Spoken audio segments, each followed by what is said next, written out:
मणिपुर हिंसा का क्या है वो सच? सीजेआई चंद्रचूड़ हो गए चकित। सीजेआई चंद्रचूड़ उठाएंगे क्या सख्त कदम?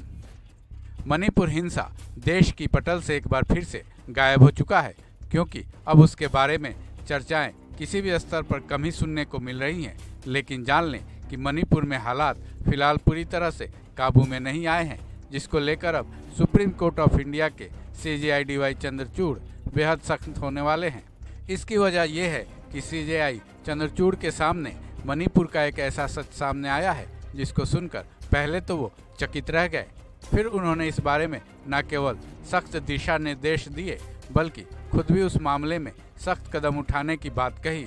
दरअसल सुप्रीम कोर्ट ऑफ इंडिया की सीजेआई की बेंच में सीनियर एडवोकेट आनंद ग्रोवर ने बताया कि मणिपुर में हिंसा के बाद एक अलग वाकया सामने आया है, जिसमें राज्य के अल्पसंख्यक वर्ग की आवाज़ जो भी वकील उठाना चाह रहा है, न केवल उसके घर में तोड़फोड़ की जा रही है, बल्कि उसके कार्यालय पर भी हमला कर उसे तोड़ दिया जा रहा है।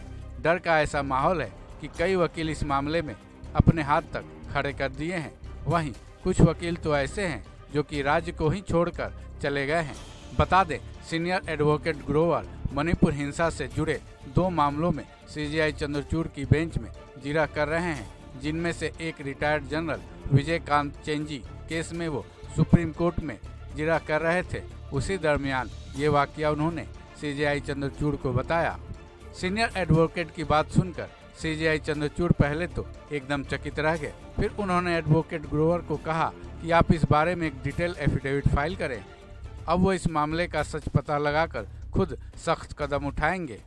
सीजेआई ने कहा कि आपका मुवक्किल इस एफिडेविट में साफ तौर पर लिखे कि उसे केस के लिए वकील नहीं मिल रहे हैं, जिसके बाद हम इसी हलफनामे पर मणिपुर सरकार से जवाब मांगेंगे।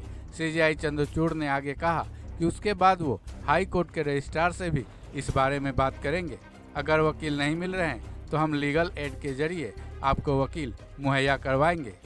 उसके बाद सीजेआई चंद्रचूड़ ने भरोसा जताया कि इस केस में आपकी हर तरह से मदद की जाएगी। वहीं जहां तक मणिपुर के हालातों को लेकर सुप्रीम कोर्ट ऑफ इंडिया के सीजेआई चंद्रचूड़ की बेंच के सामने जिरह हुई। केंद्र सरकार का पक्ष रखते हुए सॉलिसिटर जनरल तुषार मेहता ने दलील दी कि इस मामले में गलत तस्वीरें पेश की जा रही हैं, जिससे ये लगता है कि राज्य के हालात बेहद खराब हैं। ऐसे में दोनों तरफ की दलीलों को सुनने के बाद सीजेआई डीवाई चंद्रचूड़ ने अगली सुनवाई 6 अक्टूबर को दी है।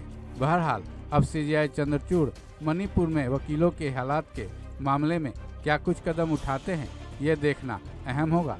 हालांकि इसके लिए पहले हलफनामा दायर करने तक का इंतजार जरूर करना होगा। इस खबर में बस इतना ही। बाकी अपडेट्स के लिए जुड़े रहें वन इंडिया हिंदी के साथ।